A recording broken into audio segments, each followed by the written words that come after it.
పార్వతీపురం మన్యం జిల్లా Saluru urban ICDS ప్రాజెక్టులో పనిచేస్తున్న అంగన్వాడీ టీచర్ల దగ్గర నుండి తోటి అంగన్వాడీ టీచర్ అక్రమ వసూలుకు పాల్పడుతుందని పలువురు అంగన్వాడీ టీచర్లు ఆరోపించారు. ప్రశ్నించిన వారిపై బెదిరింపులకు దిగుతుందని మండిపడ్డారు. ఈ మేరకు స్త్రీ శిశు సంక్షేమ శాఖ మంత్రి గుమ్మడి సంధ్యారాణికి ఫిర్యాదు చేశారు.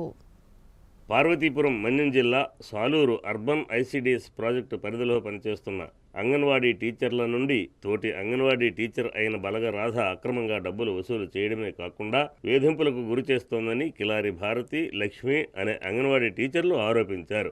ఆమె వేధింపులతో విసిగిపోయిన పలువురు అంగన్వాడీలు స్త్రీ శిశు సంక్షేమ శాఖ మంత్రి గుమ్మడి సంధ్యారానికి ఫిర్యాదు చేశారు. శనివారం మంత్రికి ఫిర్యాదు చేస్తున్న సమయంలో మీసాల వెంకటలక్ష్మి అనే అంగన్వాడీ టీచర్ సొమ్మసిల్లి పడిపోయింది. వెంటనే మంత్రి సిబ్బంది, తోటి అంగన్వాడీ టీచర్లు ఆమెకు సపర్యలు చేశారు. ఈ సందర్భంగా భారతి, లక్ష్మి మీడియాతో మాట్లాడుతూ బలగ రాధ అన్యాయంగా తమ వద్ద నుంచి ప్రతిసారి డబ్బులు వసూలు చేస్తుందన్నారు. ప్రశ్నించిన వారిపై కక్ష సాధించి శాఖాపరమైన ఇబ్బందులకు గురి చేస్తూ వేధిస్తుందన్నారు. దీంతో ఎన్నోసార్లు ఫిర్యాదు చేద్దామని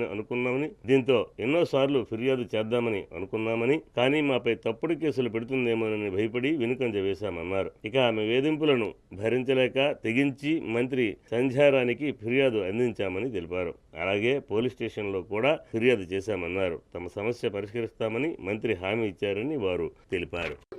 నేను గత 16 సంవత్సరాల నుంచి జాబ్ చేస్తున్నాను. అప్పటి నుంచి ప్రతి నెల ఏదో కమిషన్ 50 రూపాయల వరకైనా మా దగ్గర కమిషన్ ఉంటుంది.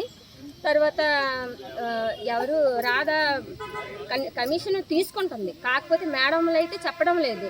తీసుకుంటుంది, అది మేడం వరకు వెళ్ళట్లేదు. కాకపోతే పీఓ గారు అడిగారు, సూపర్వైజర్ అడిగారు అని చెప్పేసి మా దగ్గర కలెక్షన్ అయితే మాత్రం ప్రతి నెల 20 రూపాయలైనా మా దగ్గర కలెక్షన్ అవుతుంది ప్రతి నెలన.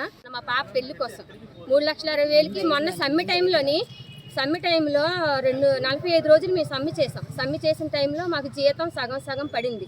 ఆ సగం జీతం ఒకసారి 8,000 పడింది, ఒకసారి 4,000 పడింది. నేను 11,000 ఒక కొంత ఇవ్వాల్సి వస్తే ఆ బ్యాలెన్స్ ఇవి అవి కలిపి 10,000 వడ్డీ 10,000 అసలు చేసింది వడ్డీ డబ్బులు.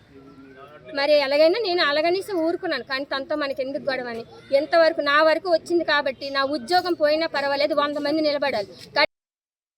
మాకు వసూలు చేసేసి ఆఫీస్ వరకు వెళ్ళకుండా చేస్తుంది. తర్వాత దానికి గురించి మేము అడుగుతున్నామని మా మీద పర్సనల్ గెడ్జ్ పెట్టుకొని మమ్మల్ని చంపించడానికి కూడా వెనకాడిన పరిస్థితిలో ఉంది.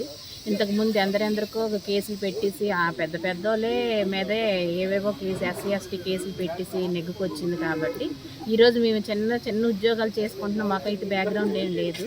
మా గురించి ఏమైనా బయట పెడుతుందేమైనా భయం కోసం అనేసి మేము ఈరోజు స్టేషన్కి కూడా వచ్చి కంప్లైంట్ ఇవ్వడం జరిగింది.